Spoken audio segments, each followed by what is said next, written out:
Hello everyone. I, Shweta Tiwari, faculty of the Department of Microbiology of Ramnarayan Ruia Autonomous College, welcome you all for today's webinar. I now request in charge principal and head of Department of Microbiology, Dr. Anushri Lokur, to please introduce the speaker for the day. Over to you, ma'am. Thank you, Shweta. A very good evening to everyone who's here.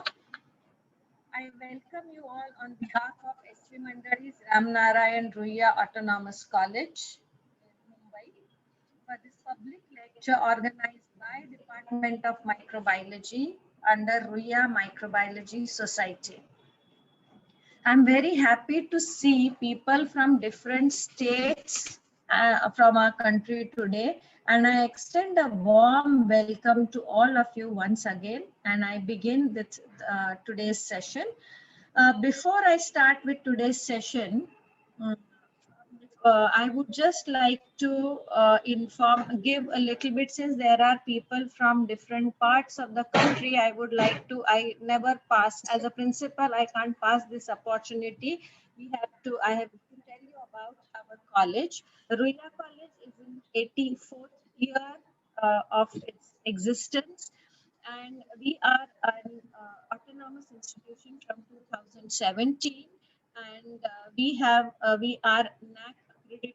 We have completed our fourth cycle of NAC accreditation with a score of 3.70 CGPA. Now, I request all of you to see our website for knowing our college little more. Department of Microbiology. Right now, I'm talking to you both as principal as well as head of Department of Microbiology. Department of Microbiology is known for its programs, for its UG as well as PG, both this, and the department is known for nurturing, for relentless efforts in nurturing its students for their research aptitude, critical thinking, and then analytical skills in the students of undergraduate level. Very often at undergraduate level, research is not done that much, but the speciality of our department that we nurture the students for this particular thinking, research aptitude. Department offers UG and PG. We have MSc by papers, and we have PhD also. We are a PhD center also. Ruia Microbiology Society is a platform of the department to acquaint the students to the contemporary proceedings in the field of science and give them a flavor of what opportunities they can explore there in the field of science. Today, I'm very happy to introduce today's guest. He is none other than Dr. Milind Watve. He is my teacher to start with. So a very warm welcome to you, sir. Dr. Watve is a passionate biologist having his research interests in the area of evolutionary medicine, evolutionary psychology, wildlife ecology, and conservation. He pursued his master's in microbiology from University of Pune and PhD in ecology from IISc Bangalore. He has been a passionate teacher for almost 40 years and was a professor at Babasaheb Garwade College, Pune, and later on at IISER Pune. He has more than 70 publications and 5 patents to his credit and has authored books and book chapters too. He is very passionate, and his love for science is evident in his non-curricular science education model called Science Katta, which he has been engaging since past 25 plus years. He has been awarded the prestigious Society for Conservation Biology Award 2020 for Farmer Support cum Reward for Peaceful Coexistence with Wildlife. As it is said, along with 1,000 days of diligent studies, one day with a great teacher works wonders. And I'm happy that all of you who are attending this webinar today have an opportunity to interact and listen to Dr. Watwe. So over to you, sir. Thank you.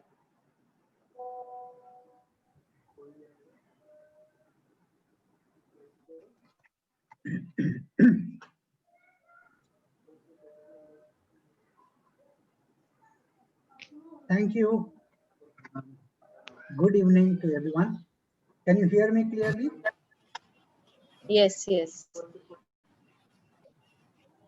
I'm glad to be with you through Ruya College, and I have an old association with Ruya College, both give and take.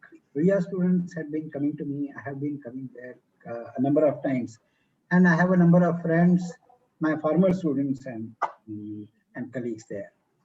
And through Ruya College, I'm even more glad that today we have an audience which goes statewide or nationwide, perhaps. I'm a little disappointed that I can't see you. Now that is, of course, the limit of today's situation caused by COVID. There are so many pros and cons. So I'm getting myself used to talk on Zoom, but I really miss looking at faces of people and see whether after having listened to a new idea, your eyes glow or your yawns glow. Anyway, I will presume a few things and go ahead. So let me share the screen and just tell me quickly that you can see my slides.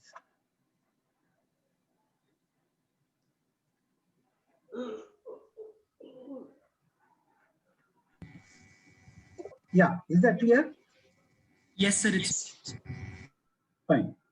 Yeah. So, so I was told by Swapnil that we should be talking about something which is a common question for both bachelor's and master's degree students. They want to work on something. They want to find a project. And I used to get a number of requests that we want to join you for summer training. And there are so many summer training programs by various agencies and we used to get so many summer training students. Often they used to write, so please tell me what project I'm going to do when I join your lab. And I felt strange. I said that, no, I can't give you a project. A project is not to be given. A project has to evolve. And it evolves, and it's natural that it will evolve when we start talking. And we should start talking about anything on the earth, anything that you know or anything that you don't know. Anything that you are interested in, anything that you may not be interested in before we started talking about it. So I have a number of stories of undergraduates doing a wide variety of things. And only for the first few minutes, I will tell you what it means. And then I'm going to be only a storyteller. So my philosophy in undergraduate projects is an upside down story. People generally believe that your bachelor's and master's degree is a preparation. For those who are interested in a research career, you should prepare, you should do your bachelor's and master's first. Then you enter a PhD program somewhere, and then your research begins. I always viewed as well as used it in an upside down manner. I thought that research is a tool in undergraduate education, and your education really begins when your research begins. And that can happen in secondary school, high school, junior college, your bachelor's or master's at any level. Now, doing some work at undergraduate level is slightly different model, a Hatke model from the conventional research, which people start at PhD, then go for postdoc, to get a position, or have their own projects and develop their own line of work. That is fine. That will continue to exist. But the model I toyed with was a different model. Okay, it involved undergraduates. Now, again, involving undergraduates is not new. Many research institutes and universities get in undergraduates for summer projects or semester projects, but there the situation is the lab has some ongoing work and the newly joining student just joins in that work. Maybe takes a slightly different view of the same channel of work and does something and achieves something, learns something through it. That is fine. But my model was not to get a student into a project, but to weave a project around a student. Okay, so something like you have a mold, okay, or you have a model and you build a mold around that. So undergraduate students come with a variety of interests, variety of talents, variety of questions, and everyone is different. You cannot treat every student the same way. So a theme, a question, a project should be woven around the personality of a student. This is particularly useful for a setup. I worked for most of life in a college, and this college was as resource poor as any undergraduate colleges in India. In fact, today the situation has improved substantially. 30 years ago or 25 years ago when I started, the condition was even more bleak. The labs were primitive. There was no equipment. There was no funding. Nothing would work. Today, a number of colleges have improved their infrastructure substantially, and they are also getting grants substantially. But we were very resource poor, and at some stage I realized that being resource poor is not a big disadvantage. In fact, it's a big advantage. Why? Because if you are resource poor and you cannot go by the mainstream, you are compelled to take a different path. And when you take a different path, it is quite likely that you find something new, you think of something new. And the other thing is you have a very high risk tolerance at an undergrad level. So if you are in a resource poor environment, you realize that the frontiers of science are moving too fast. We try to get the latest in our curricula, but by the time the curricular process is done and the new curricular comes in, it has become outdated because science is progressing too fast. Similarly, if you want to do some project on the cutting edge of science, you just can't catch up with the cutting edge of science because the speed at which it progresses, an undergraduate department just can't keep up the speed. So we are too poor to catch up with the latest technological development. So if you cannot be a good follower, then you are left with only one option, and that is be a leader. Okay, because there are only two things: either you are a follower or you are a leader. And if you can't be a follower, you have to be a leader. And it's not so difficult to be a leader. The only requirement is you choose a different path. You ask a different question. Fortunately, we are in biology. And in biology, if you ask a random question, 99% of the times the question has not been even asked before. Forget about answering. Generally, now, I said this very easily that you take a random question. It is not so easy because we are trained to look at the question bank, okay, and the most likely questions and the guides and the textbooks and so on. That sort of blocks our thinking. If you remove that, really look around and start asking questions, then there is a 99% chance that the question you asked does not have an answer. Or maybe that the question even hasn't been asked before. So if you start working on a new question, you are the leader. And then the other advantage of working in an undergrad environment is you can take risks, okay? Because your research, your project does not decide whether you become a graduate or not. You become a graduate anyway. There are papers you study, you give exams, you get your grade, you get your degree, and so on. It's not so much dependent on whether you do a project or what work you do, whether you succeed or fail in that. And therefore, you can take risks. You can choose something where you are not sure of a success, or no, you are not even sure of what you are going to do. And risk is often, if not always, accompanied by unusual success. So a routine path only gives you routine returns. If you take a non-routine path, if you are ready to take risk, there is a chance that you find something which others haven't found. So then, coming back to the question, what makes a project? There are some stereotyped views about what is a project.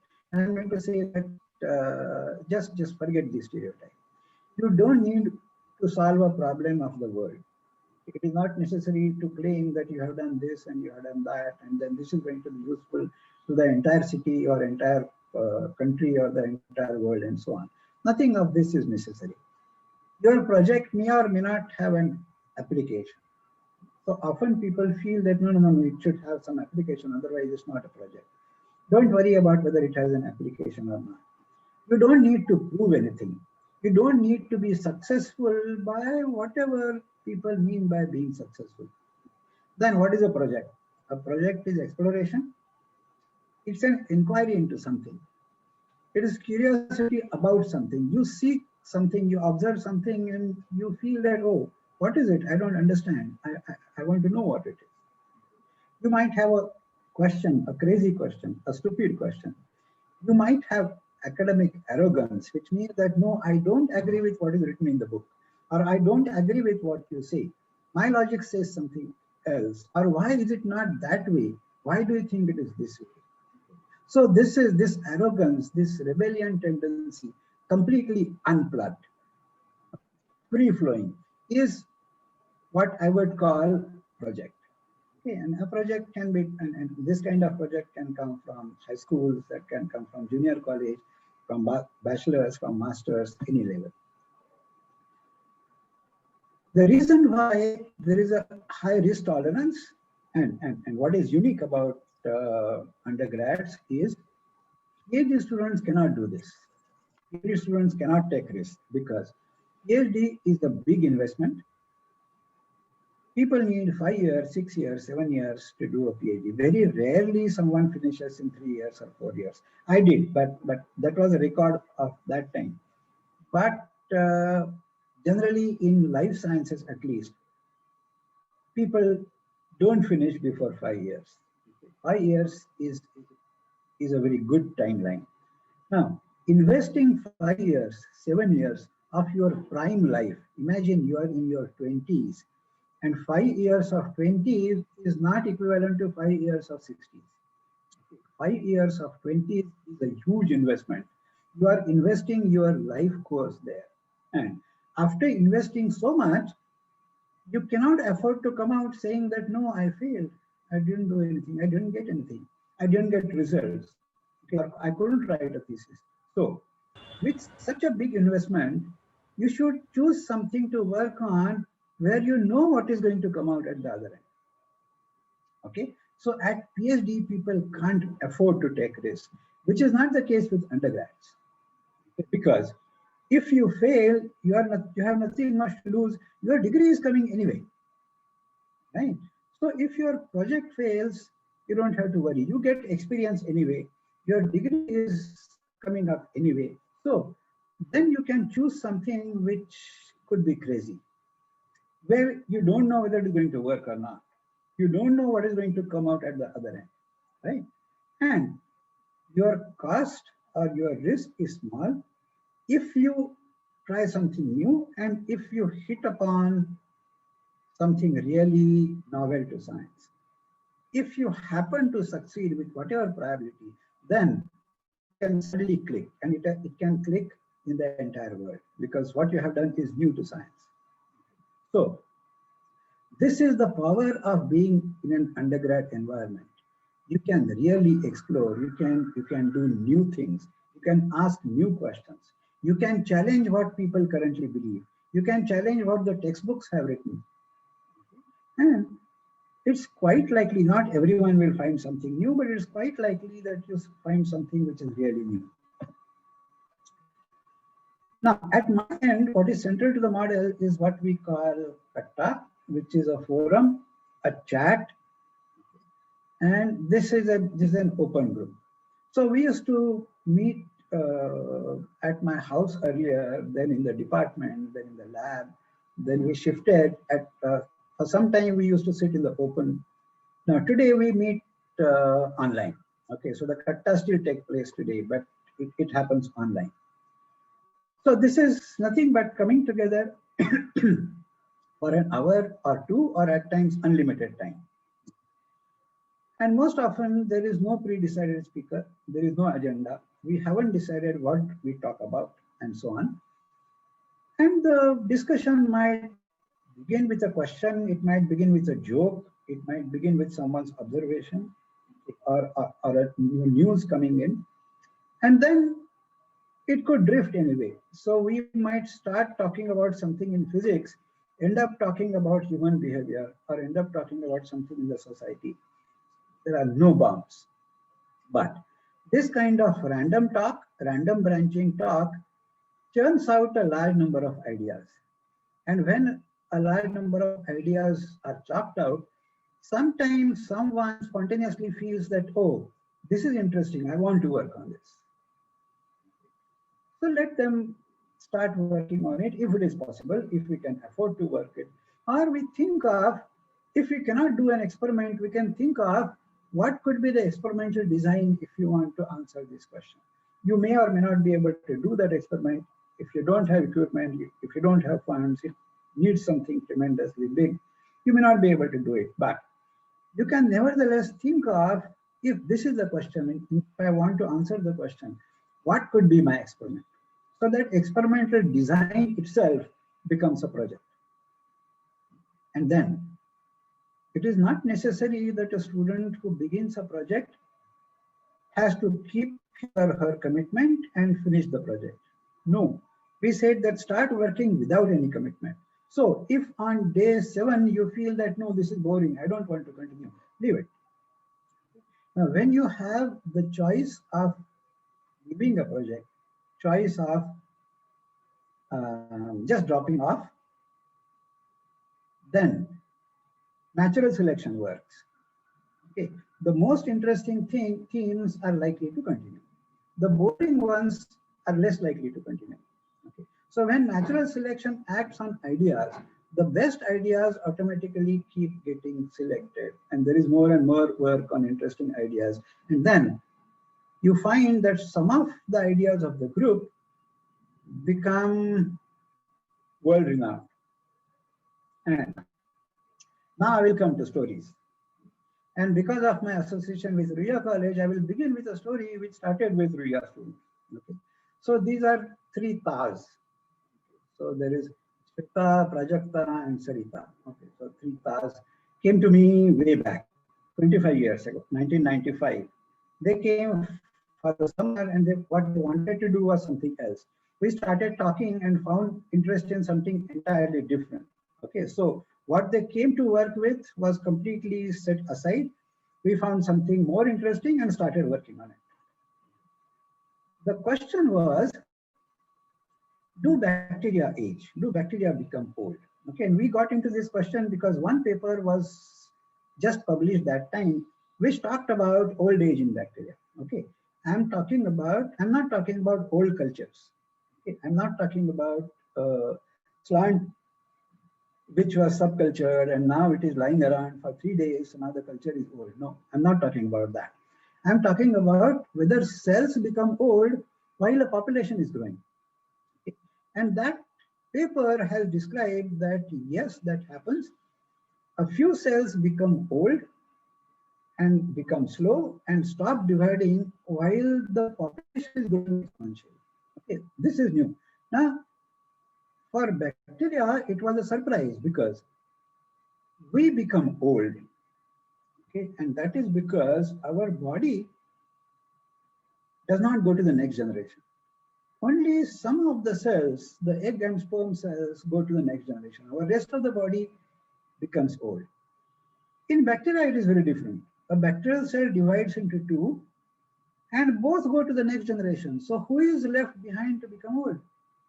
Okay, so there should not be anything like old age in bacteria, because one cell becomes two, both the cells are young. So why should there be old age in bacteria? And these people suspected that you see old bacterial cells even in an exponentially growing population, because the cell undergoes damage. Various components of the cells, particularly proteins, undergo damage. And when the cells divide, the damaged proteins do not segregate symmetrically. Okay. One cell gets more damaged parts and the other cell gets newly synthesized parts, right? So even if we call them two daughter cells, one is older than the other. And this aging, this oldness of that cell keeps on accumulating. So after a few generations, one cell becomes old, while at every division, it is giving rise to a new cell.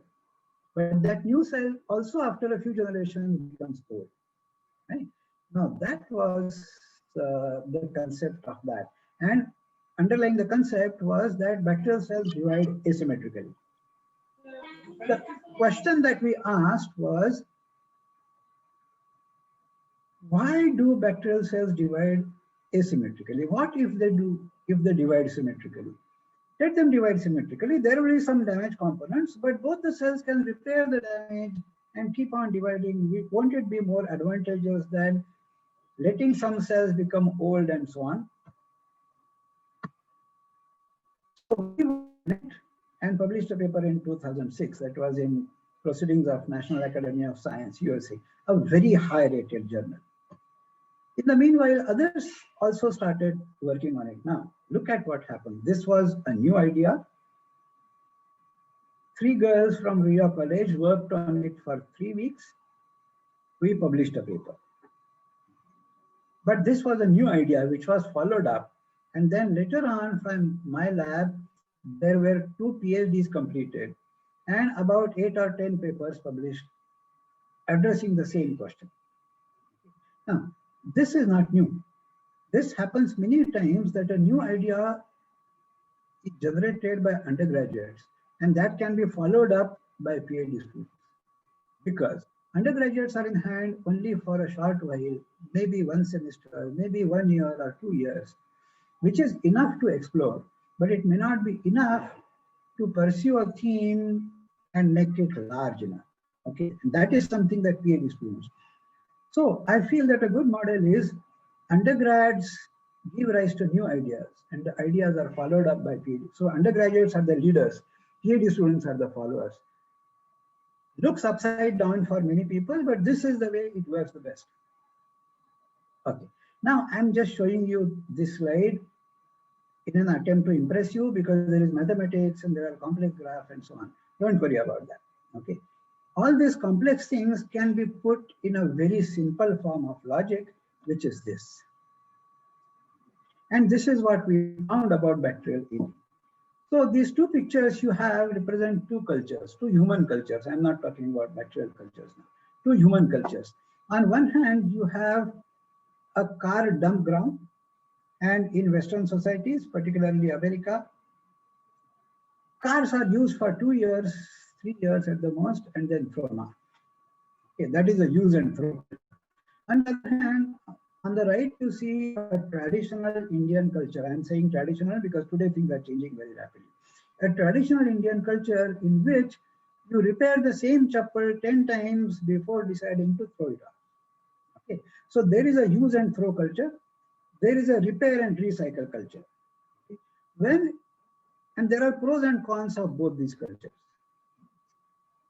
If you are rich but want a fast life, okay, that is typically when you go to the use and throw culture.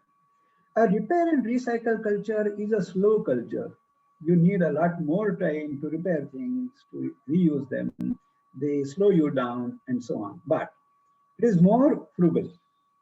You can save many resources. You can save money by that. On the other hand, if you want a fast life, you need to spend more. Okay, so there is a trade-off between speed and efficiency. The efficiency at which you use your resources are much more on the right-hand side. Okay, the efficiency is much less on the left-hand side, but the speed is more. Well, this is precisely what bacteria do. When they have plenty of resources around, plenty of nutrients around, they use and throw proteins. Okay, they don't repair proteins so much. And because of this, large protein aggregates go on accumulating in cells. And these large protein aggregates make some cells old, and that cell ultimately dies because of its own garbage. Okay, but every time it is giving rise to a new cell that doesn't receive the garbage. Okay, now this is how bacterial life cycle proceeds, and there are cells getting old during an exponential growth, when the entire population is growing. Now, this was a new concept. Today, it is no more new because now it has become 15 years old, and there is a lot more work on this, including my lab, 2 PhDs, 7, 8 papers, a review, and a new set of concepts. Okay. As I'm starting with some microbiology stories because we started with micro departments, but I know that there are other branches of biology also represented in the audience. So I'm going to shift to plants and animals and so on. So we know E. coli as we grow it in the lab. And the reason and the way we grow it in the lab, I often wondered, and maybe the first year students also wonder, but somehow most of them don't ask this question. Why do we use these peptones and meat infusions and meat extracts in the media that we do? This is nothing but a burden of history, okay? Because microbiology started with meat infusions, okay? Early people used that. And then there is the famous Pasteur's gooseneck experiment and so on, where they had used meat infusions, right? So, and they could, now that was a big success because that was the first time bacteria were being cultivated, first time bacteria could be identified, first time they could be related to some disease or some function or something. So that was a big success. And success is everything. When you have success, you continue working with the same methods, you don't ask questions. If you fail, you start asking questions. That's why failures are extremely important. Okay? Success makes you blind, where failure makes you ask questions, re-examine things, and so on. So the early giants like Pasteur and Koch were highly successful. So people just copied them without asking questions. Okay, so if you ask me, why do you add 1% peptone or 2% lactose or glucose or something in media? Are these media optimized for growth? Do bacteria require 1% peptone? Does it give maximum growth rate? Does it give maximum growth efficiency, that is biomass conversion efficiency? Does it give maximum biomass production? The answer is none of this. Okay. Just because the first generation microbiologists use 1% peptone, we continue to use 1% peptone. Now, this is something that you can start challenging in the first year itself. Let's try preparing medium a very different way and compare the growth. Compare growth with my new medium with what conventional was. We did that. And we're surprised that you can reduce the nutrient concentration in media 10 times. We also tried 100 times and more, and you still get growth. And there is a substantial difference between the growth that you get in conventional 1% and 2% nutrients versus 0.01% nutrients. You still get more or less the same growth. There is some difference, no doubt, but the difference is 100-fold when your nutrient concentration changes by a factor of 100. Why is it so? Now, here you have to go outside the lab, come out of a Petri plate and see what E. coli does in nature. Does it get nutrients, soluble nutrients in 1% and 2% concentrations? Even before that, Where does E. coli spend most of his life? If you ask this to a microbiology student or even to a microbiology teacher, they will tell you that it is an organism from the intestine. Okay. Now we did a little bit of very simple mathematics, and that mathematics tells you that no, E. coli is not an intestinal organism. It only transiently grows in the intestine. How do we do these maths? It's quite simple. See, E. coli grows in the intestine. Now, they say it divides in 20 minutes. Now you only calculate if it divides in 20 minutes and you allow it to divide for 24 hours, how the mass will be bigger than your classroom. Okay, so one person's intestines cannot accommodate that mass. So E. coli actually does not replicate in 20 minutes. Okay, that is a myth. That is completely untrue. So in the intestine, E. coli divides in about 12 hours or so. Generation time is 12 hours, 8 hours, a little bit here and there, and so on.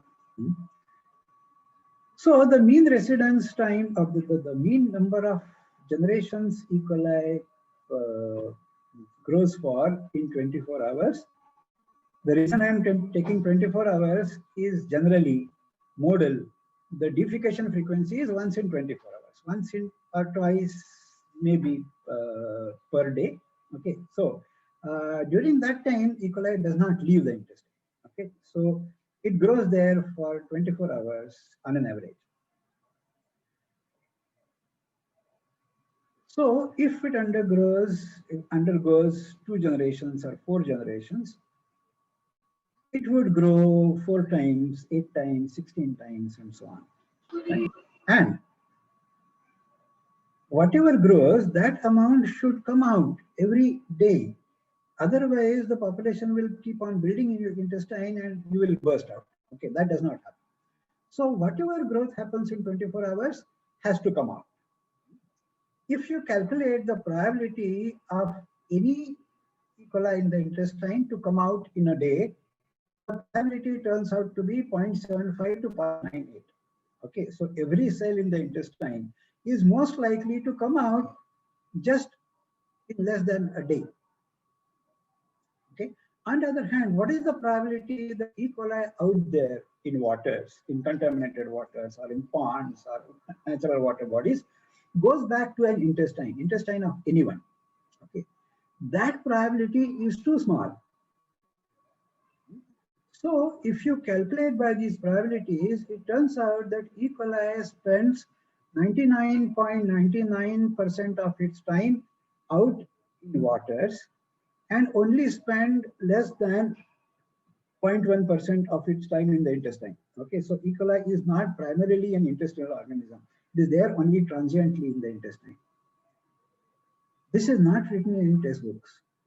Okay, now when you ask your own question and you start calculating yourself from what you know, or maybe do a few experiments here and there, you come to know that what is written in the textbooks is completely wrong. And this realization can be a big project. Okay, I would say a successful project. When you argue that this particular sentence in a textbook is wrong, why? Because I have done an experiment or I have calculated from existing data and it doesn't match with what is written in the textbook. Well, now, if it grows there in waters, what are the nutrients in water? Okay, natural waters have a BOD of something like 20, 40, and so on. Okay. I'm talking about tropical waters which have greater organic content. Now, this is hardly any nutrient to grow, and still, so many bacteria, including E. coli, not only survives there, it grows there. Okay, it divides, it replicates out there in water. So again, the classical view that E. coli grows in the intestine and only survives from some time out there in the water is not correct. Third, then, again, with very simple experiment that could be done in an undergraduate lab. If you go on reducing glucose concentration, that is, go more towards the left on this axis. This is a log scale. Okay, so you have 1000 milligrams per 100 milligrams, 10 milligrams, 1 milligram, and so on. And look at the biomass built up per unit glucose, right? When you grow it in an extremely dilute environment, they grow much more efficiently. They build much more biomass per unit nutrient when growing with scanty nutrients. And they are highly wasteful. They build much less biomass when they are growing in very high density of nutrients. Now, why does this happen? One answer is already given below. Whether they use a use and throw culture or whether they use a repair and reuse culture. When in scanty nutrients, they do use a repair and reuse culture, so they save on resources, they save on nutrients and do much better. So now there is time to demolish so many classical beliefs. That E. coli is primarily an intestinal resident, wrong. E. coli has a doubling time of 20 minutes, wrong. E. coli has only a transient survival phase in freshwater bodies, wrong. Okay, E. coli is a reliable indicator of recent human fecal contamination, wrong. E. coli does not grow and multiply in aquatic habitats, wrong. Fair enough. Now the reason why these wrong statements have accumulated in microbiology textbooks is because of Petri platelism. Okay, that is, we never look beyond Petri plates. We never look into what these organisms do in their natural habitat, what do they do in soil, what do they do in water, what do they do in plants, on the surface of leaves, inside plants, inside animals, and so on. And that life is substantially different. But this life is hardly given in the textbooks. So that is the right question to ask. And that is the right thing to explore. How do they behave outside the Petri plate?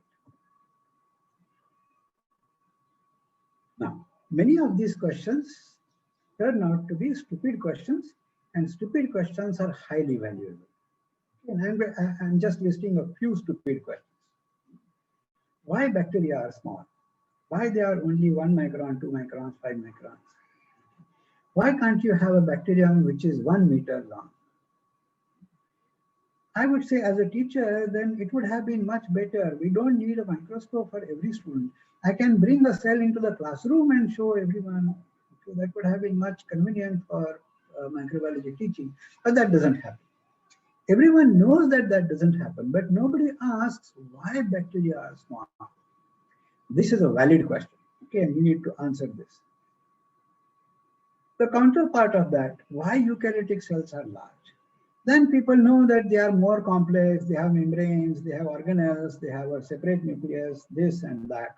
So the question is, are they complex because they are large, or are they large because they are complex? Okay, now this is a causation question. You know that they are large, you know that they are complex, but is A the cause of B or B the cause of A, or something else causes A and B? Okay, this is something, a valid question, an undergraduate question, which you need to ask the teachers. You need to trouble their teachers and make them realize that they don't know much of microbiology. Okay, this is a student's duty and you must do it. Now, this is an article that I wrote several years ago. The name of the article was Why Rods and Cocci. Bacteria have different shapes, and rods and cocci are the commonest shapes among the popular bacteria that we come across. But I am asking why? Why some are rod shaped, why others are cocci? Well, we got a possible answer that there are certain advantages in being long. Okay, you have a large surface area or large surface to volume ratio by being elongated. That might help in taking in nutrients and growing fast. But if that is true, why aren't all species long? Why don't all species have large surface to volume ratios? Maybe there are certain other advantages in being spherical. A spherical shape has minimum surface to volume ratio.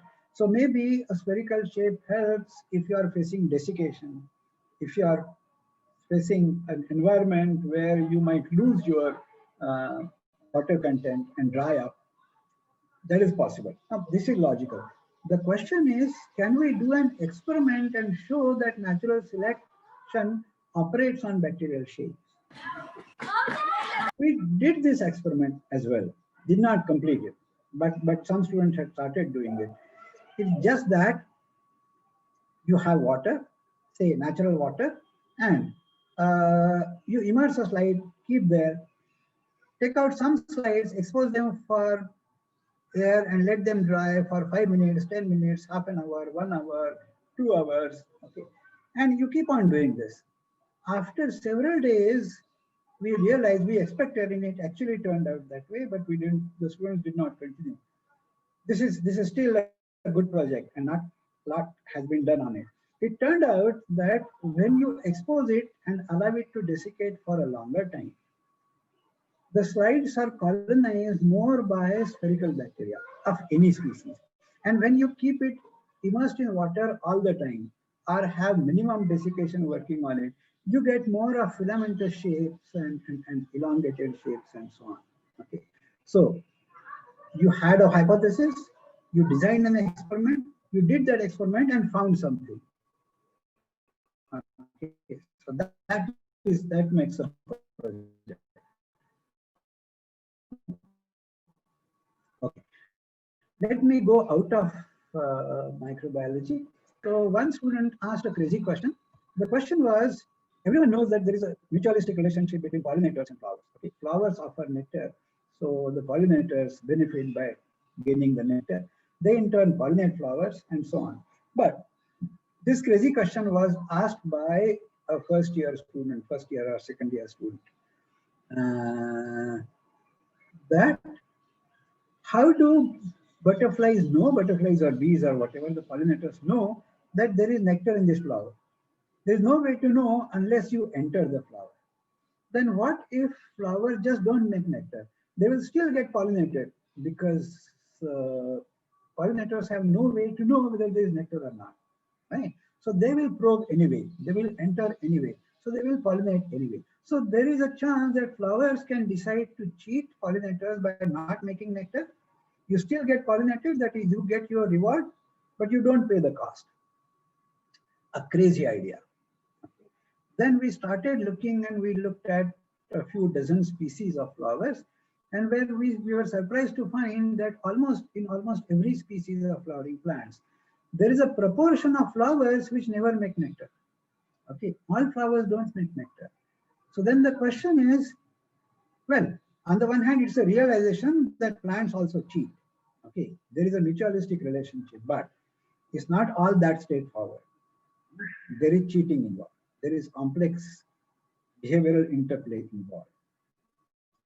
It turned out in the subsequent years that I'm skipping some of the slides, some of the details, but I will just show you that we started with a crazy question, did some field work, then wrote mathematics to examine what is optimum. If I don't make nectar at all, then pollinators may not come to me.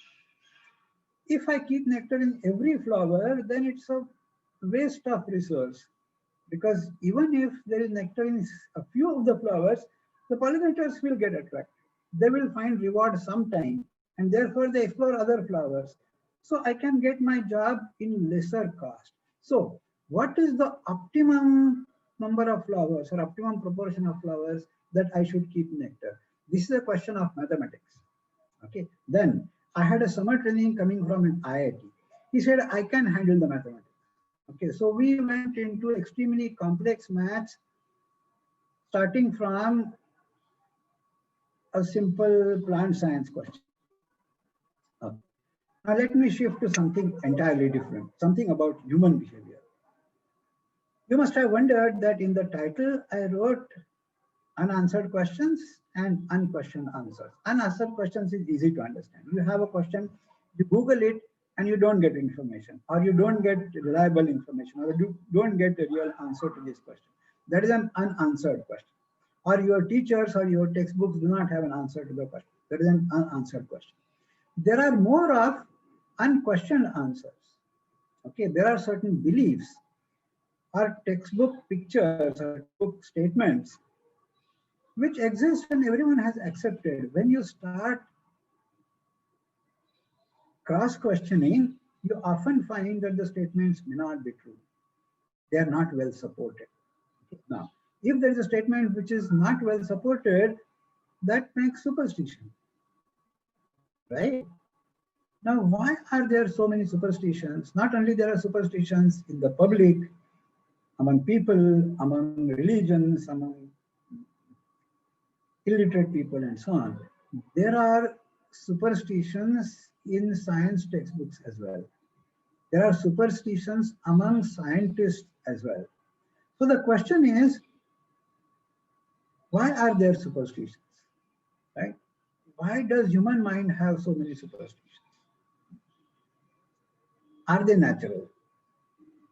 And so we examine this. Now, this is a story in psychology partly, a story in the methods of science, story in the philosophy of science. So we started examining and started getting a number of stories and number of answers and so on. Okay. Now this candle experiment is something that you learn in your 4th standard or 5th standard, whatever, right? And when I was a student, this experiment was there, and they said that this tells you the percentage of oxygen in air. No, I'm not going to talk about this because there are several articles published on this. You just Google and you will find them. So these articles,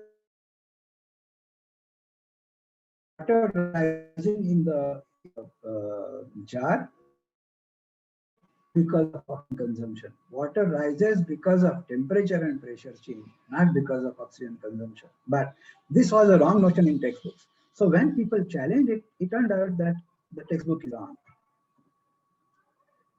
This is another myth, okay, another belief that is taught to the first year students, that you have your burners burning, and if you work between the 2 burners, you work in an aseptic zone.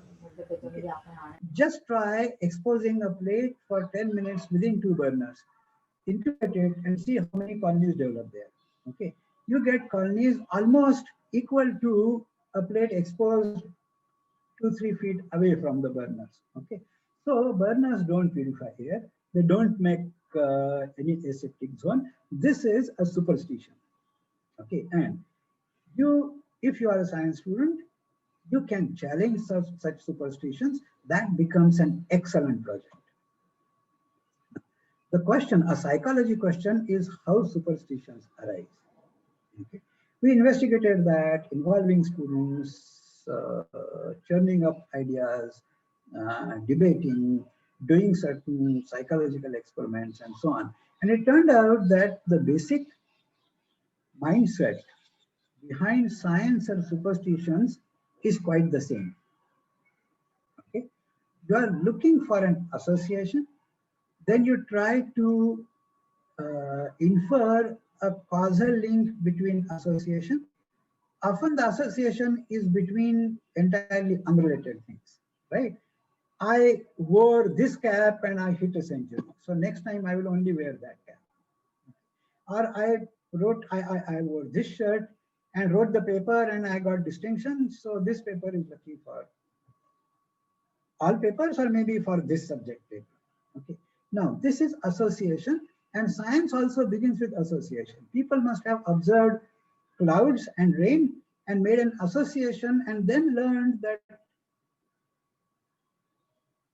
clouds give us rain. The knowledge of the states of water came much later. Okay. The first was an association between rain and clouds. So superstitions and science begin with the same way. Okay. I'm skipping a few things. Then what is the difference between science and superstition? Okay. The only difference is science is ready for revision. Okay. So if you find a new evidence that says that the earlier association that you had perceived is wrong, science gives up. Whereas superstition doesn't give up, or if it doesn't give up even after giving evidence, then it must be called a superstition, right? This is the reason why the burners and aseptic is a superstition. experiments have been done. We have observed that it makes no difference, and still people continue with that. So that is a superstition. Now let me end with a story. What I mean by end is, of course, opening it up. You can still have questions, and you can post questions in the chat and so on. And I will react to it. This is a story of the Kalahari Bushmen. And the Kalahari Bushmen have been particularly studied in fair amount of details by anthropologists, okay, in the 1950s, 60s, and much later. So this is a story written by one of the anthropologists who studied them.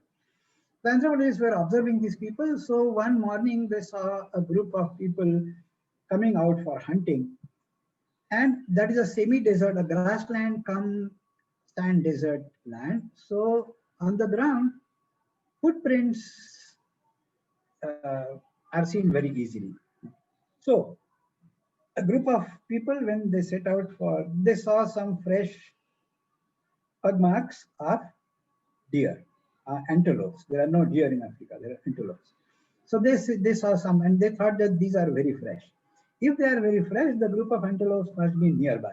Okay, so then a successful hunt is possible. So they started following the trail, okay, looking where these hoof marks are going. Let us just follow the hoof marks and you will find them.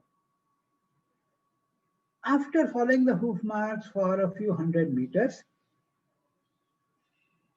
an experienced hunter just looked at them more carefully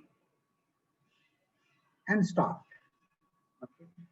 Everyone stopped following them. The anthropologists who were observing from a distance later on asked them, why did you suddenly give up following them? They said, well, we saw some tiny footprints of a rat going over the hoof marks. And rats are nocturnal. So the hoof marks must be yesterday's. Otherwise, how would a nocturnal animal walk over the hoof marks? Right? This means that what we thought that the hoof marks are very fresh, so we should follow them. Now we realize that they are not fresh, so there is no use following them. Now, the picture that you see here is that of a philosopher of science called Karl Popper. And Popper said that the process of science is this. You have an observation. In order to explain that observation, you make a hypothesis. And you go with the hypothesis until you find evidence that falsifies the hypothesis. Okay? The moment you see an evidence falsifying the hypothesis, you give it up. Now, this is precisely what the illiterate hunters were doing. Okay? They saw the pug marks, they saw the hoof marks, they thought that they were fresh, so they are fresh was their hypothesis. Right? This hypothesis, if true, was going to give them a good meal, perhaps. So they started following that, and in one place, evidence showed them that their hypothesis was wrong. The hoof marks were not fresh. So immediately they gave up the hypothesis. Right? This is what we mean by science. This is the central process of science. And this means that science exists with humans right from the hunter-gatherer stage. Science is not a modern construct. We have science in our mind. So, if this is true, then everyone should be doing science very well. Does that happen? We have other examples, counter examples, where a large number of hypotheses have been proved wrong by experiments or by observations, by data, but scientists are very reluctant to give up those hypotheses. And I am going to tell you this because this has an undergrad connection. So, there is a story of type 2 diabetes, and there is a classical textbook story of type 2 diabetes, which very briefly is this, that when you have a positive energy, more energy than what you spend, then you become obese. Then, if you are obese, your insulin doesn't work normally, which is called insulin resistance. Right? Then if you are insulin resistant, your body makes more insulin. So for some time you have high levels of insulin and there's insulin resistance. But at some stage, the beta cells of the pancreas which make insulin seem to get exhausted by making large amounts of insulin for a long time. Then they make less of insulin, and then your blood sugar goes up. Right? This is what textbooks say. Now, a lot of new research is coming up. We started cross-questioning this, right? And my model of cross-questioning was Katta, right? Undergraduates. Suppose you are learning it from a teacher or from a student. Now, let me tell you an anecdote. I was a very bad student. Okay. And I was not interested in what was going on in the class most of the time. But we took a lot of fun and pride in troubling the teacher, which all students do, and it is quite fair. You should do this. So our way of troubling the teacher was to ask odd questions, ask crazy questions, ask difficult to answer questions. And if the teacher gets perplexed, we used to derive plenty of joy out of that.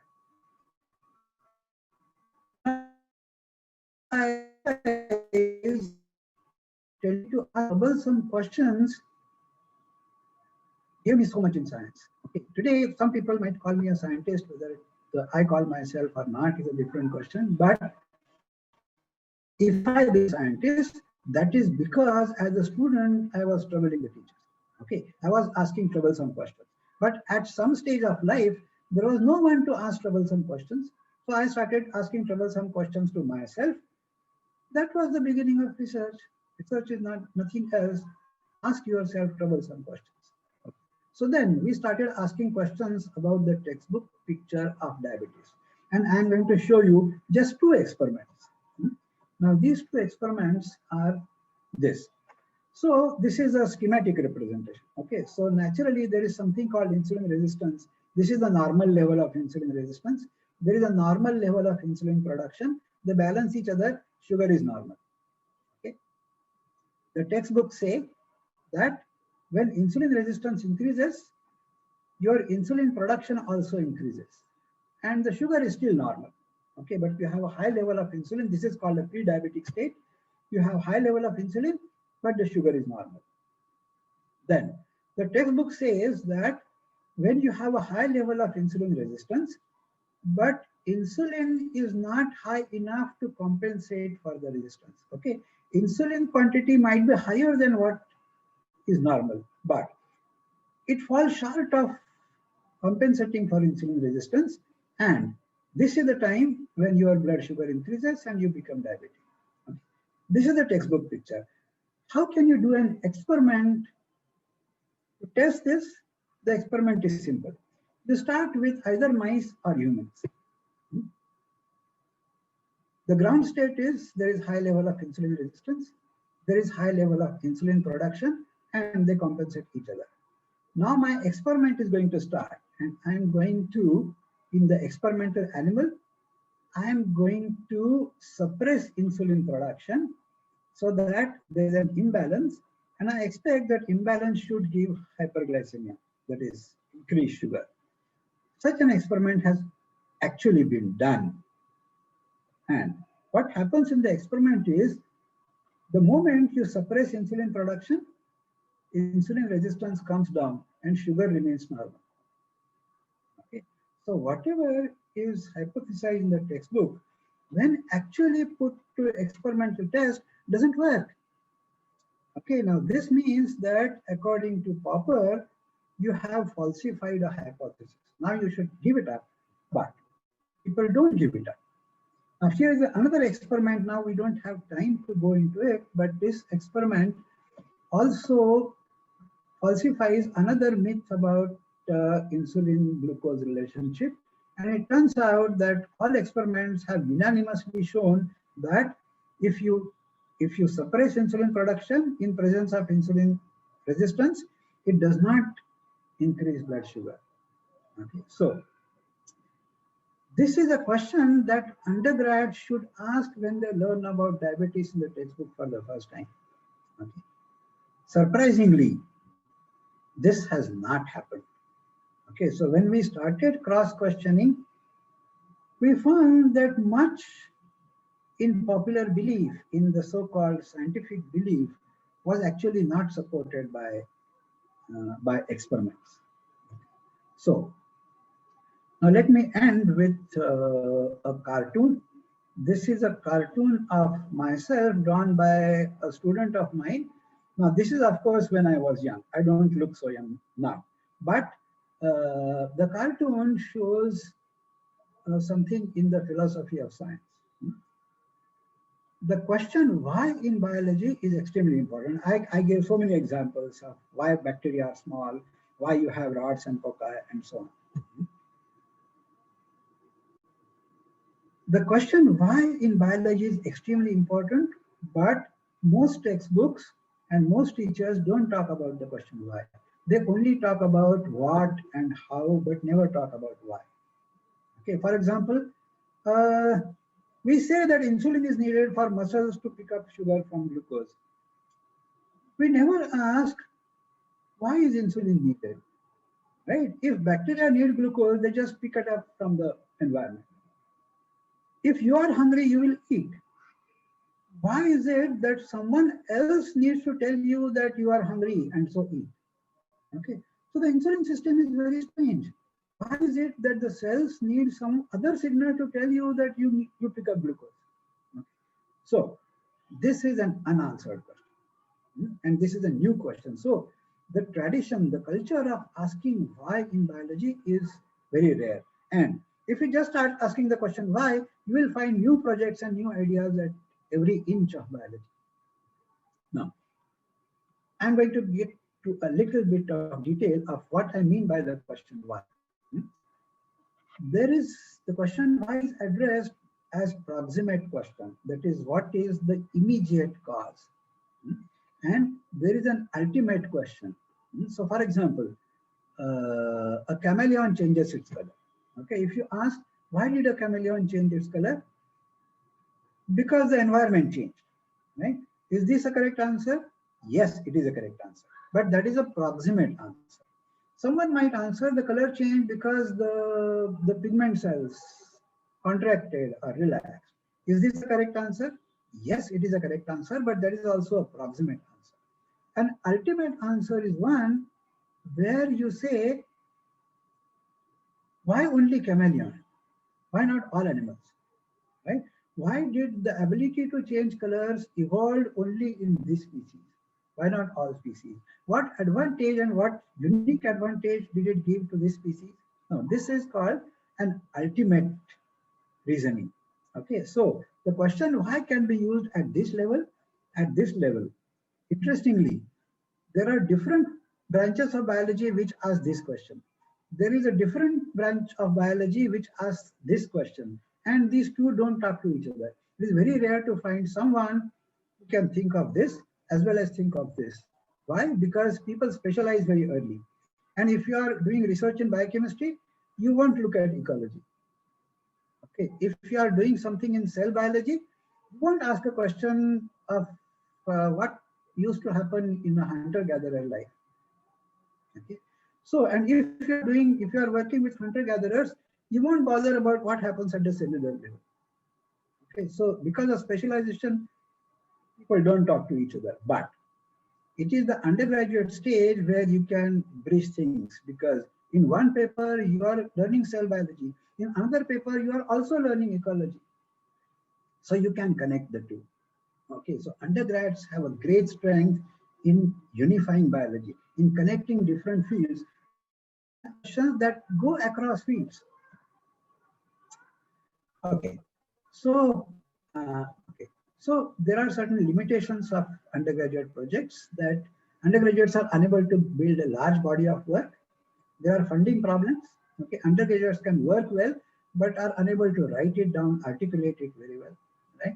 Your access to literature is minimum, and so on. But the other side is, you have new minds, you have young minds, You have uninhibited questioning. No one can prevent you from questioning. That is the strength. And that strength needs to be utilized. You will find new ideas and new questions and new projects in every millimeter of biology. Okay. So, a large number of undergraduates did excellent work in my lab. Some of them published international papers, some of them represented their work in conferences, say in New York or in Switzerland and so on. Who were the students? Okay, some of them were near dropouts. Some of them were top rankers. Okay, some of them came from very marginal families of farmers or rickshaw drivers. Some came from elite families. Okay, some were shy and did not come forward to talk. Others were bold and brilliant.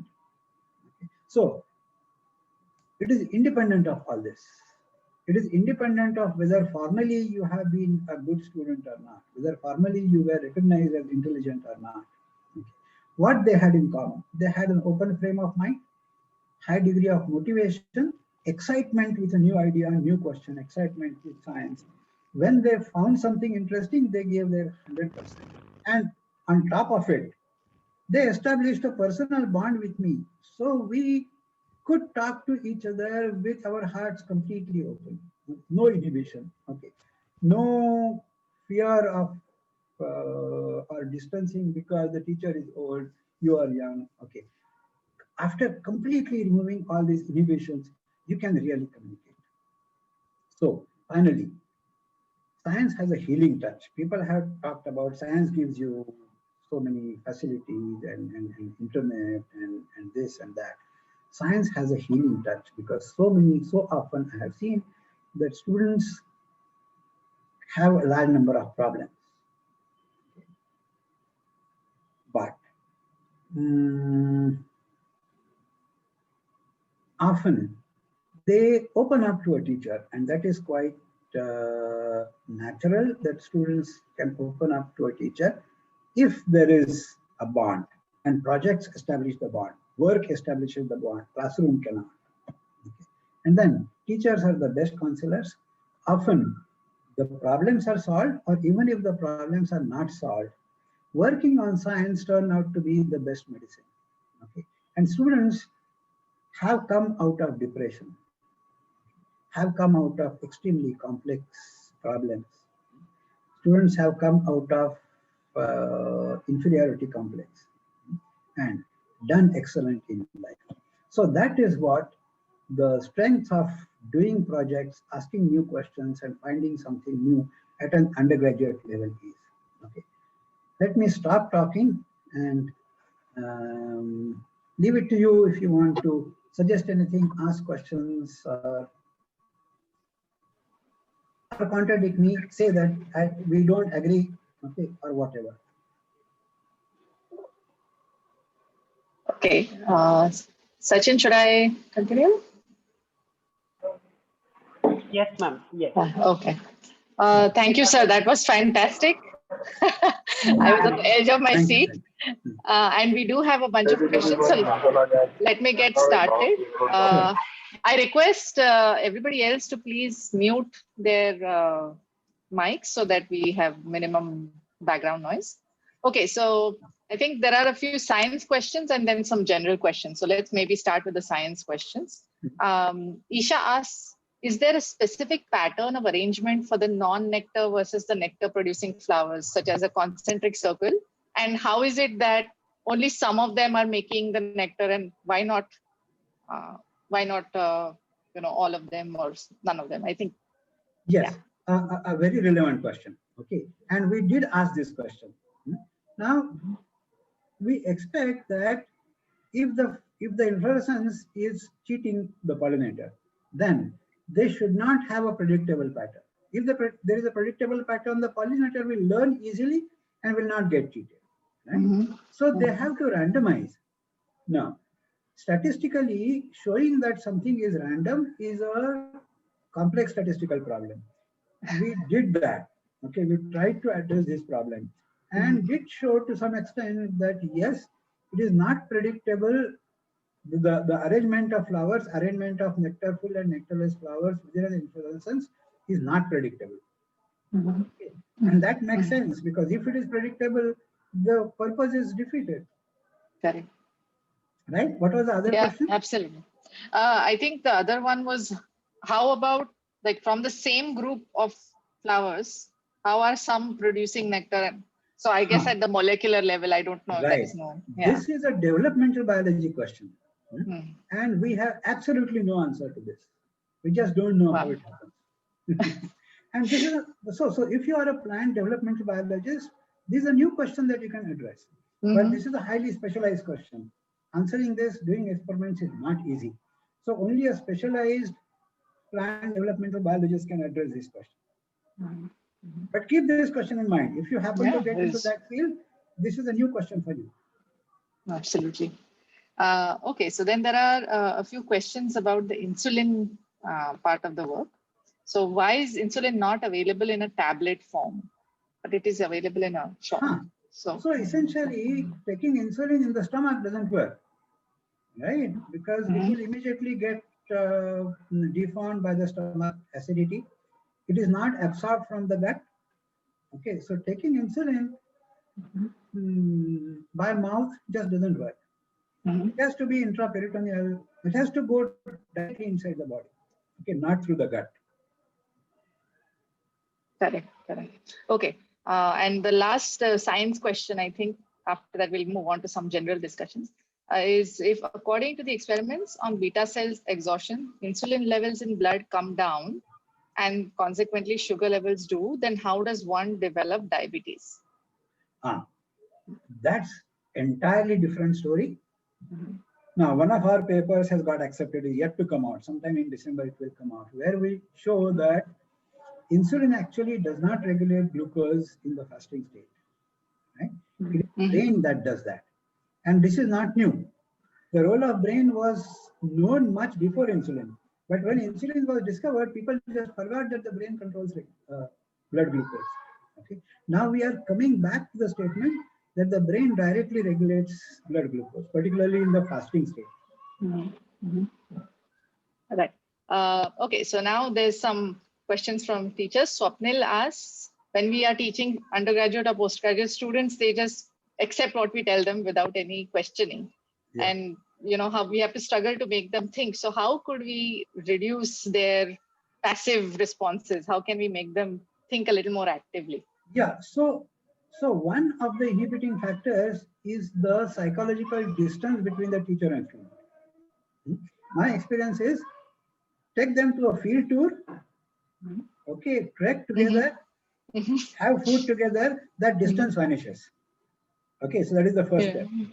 The other is, in the class, I say that, well, if you don't ask questions, I will ask and you will have to answer. So choose what you prefer. Okay, whether you will ask the questions or whether you want me to ask you. Brilliant. Okay. I like that. That's a good threat. So what about the funds and the resources that are limiting at undergraduate and postgraduate level? And I know you said that it's not necessarily a disadvantage, but you know there are still limitations. So how to overcome those? Yeah, so one thing, as I can see, that Rio College itself is getting much more funded than what the condition was 25 years ago. Many other colleges, now there are star colleges, and there are so many ways in which colleges can get funded. But there are two things. Number one, you choose shoestring budget projects. Okay. Look at what is possible and then decide what to do. There are two ways. One is you look at what is around and then decide what to do. The other is you decide what is ideal, what experiment can be done, and then see whether it can be done in your lab. Most of the times it happens that it can't be done in your lab. Right. But the other way works. You first look around and see what is available and start working. One excellent thing that we have around that everyone has is go out of the lab. There are plants around, there is garden, there are bees, there are butterflies. Okay. And they are always there. They are available to everyone. So you can do experiments in the field or you can do observations in the field. And there is no limit. That lab is available to everyone. Okay. I have some questions. So the Zara Hatke model, I mean, it was amazing to hear you put it in slide form. Can you give us an example of how you said you fit the project or the molds to the specific students? Because it's kind of a abstract thing. So maybe an example would help us understand how to do it. Yeah. So there are so many stories. Okay. So there was one girl who was extremely brilliant in first year. And then second year, she suddenly started losing interest. Okay. I was not teaching second year. So somehow I observed that remotely. And then I asked her, what is happening? We talked a lot about it. And she said that somehow this portion and this kind of teaching I'm not finding very interesting. Then I said that, what is it that interests you? Okay. There was no ready answer. So we talked for a long time and ultimately figured out that, oh, this could be of interest, right? Then she worked on it. Ultimately ended up publishing a paper. Then she did PhD abroad. Nice. At a time she was about to give up. Okay. So talking at length is extreme. You have to spend a lot of time with students and with individual students often. I see. And for students who are just starting or whose eyes have just been opened after listening to your lecture, where could they start if they don't have a katta to go to, or if your katta is online, could they attend it for some time? Because this takes some getting used to. So how could they start? What resources could they read? Yeah, this is possible, of course, because now Katta has gone online, other people can join, but you need to have genuine interest. Okay, and if you don't seem to be attending, we will delete your name. So that is one. The other thing is just talk to each other and start asking questions. For example, see simple things like we get mangoes, Alfonso, in the month of May and early June. A simple question is why May and early June? Why mangoes don't come in November? This is a simple question, but then you can pursue this question. There are logical answers to this, right? Then you can look at different parts of India. In Kerala, you get mangoes in October. So certain varieties of mangoes in October. So why in Kerala you see them in October, but not in Maharashtra? So look at the geography, look at the rainfall pattern, look at ecological pattern. You might find an answer yourself. Another question. So a student surprised me several years ago. He said that this gavar, slender bean, right? No, cluster ladies' bean. finger. Cluster bean. Okay, oh, so, gavar. Okay. So cluster beans never show any caterpillar or any infection, any infestation on it. Why is it so? And then I was shocked because not always, but often I used to help my mother and I helped my wife in sorting out vegetables and so on. Okay? So I have seen this. I said that maybe I haven't seen it enough times. So I asked my wife, and then she gave a thought and said that yes, I have never seen a gavar with an infestation. Then we asked so many other people, and everyone agreed that with all other vegetables you see this or that kind of infestation. In gavar you never see that. Now this interesting observation came from a first year or second year student. Now you need to pursue the chemistry of it, right? Yes. What is there? Right. What is there in that cluster bean which does not allow any insect to infect? Right? Is it some kind of wax? Is it some antimicrobial, anti-insect property in that? What is the chemical? Right? Or is there any other physical mechanism that keeps them away? Is there some odor that keeps them away?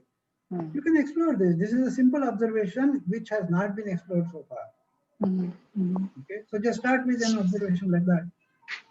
Simple everyday things. Yeah. Okay. That was wonderful. I think we are now done with most all the questions have basically been answered either during your talk or after. So Sure. thank you very much. I hand over to Varsha ma'am for the final vote of thanks.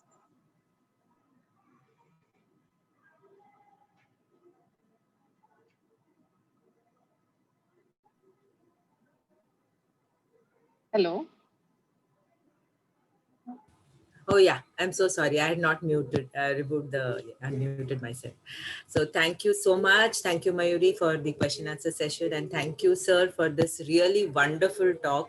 I'm sure there are many eyes glowing, which you can't see, but I'm sure they are glowing. And I'm sure many of them are going to get the inspiration to come out of the shells and ask troublesome questions, and they are definitely going to become leaders if not followers. So it's really wonderful, and the way you have presented the talk, I'm sure a lot of our students are going to come out and start asking those relevant questions to us. And I hope the one thing they do take away is to trouble the teachers. I love that message. yes. I just couldn't stop smiling wide when sir said that, you know. Very true. So according to I would end the talk. Thank you also by saying that, you know, we have written this on our department page of the website, college website, that Lazarus Palanzani has said this, it seems, that if I set out to prove something, I'm no real scientist. I have to learn to follow where the facts lead me, and I have to learn to whip my prejudices. So that example of superstition and how the people in the Kalahari Desert are doing it, I'm sure that fits in rightly here, you know, and it also is going to be really a big help to the students of our departments, because we have, as a part of our departmental objectives, or put down things like we will like to inculcate the attitude of self-discovery, independent thinking and innovation in our students, and we would like to encourage them to conduct research in microbiology, and it need not be really discipline specific all the time. It can also be a lot of interdisciplinary things.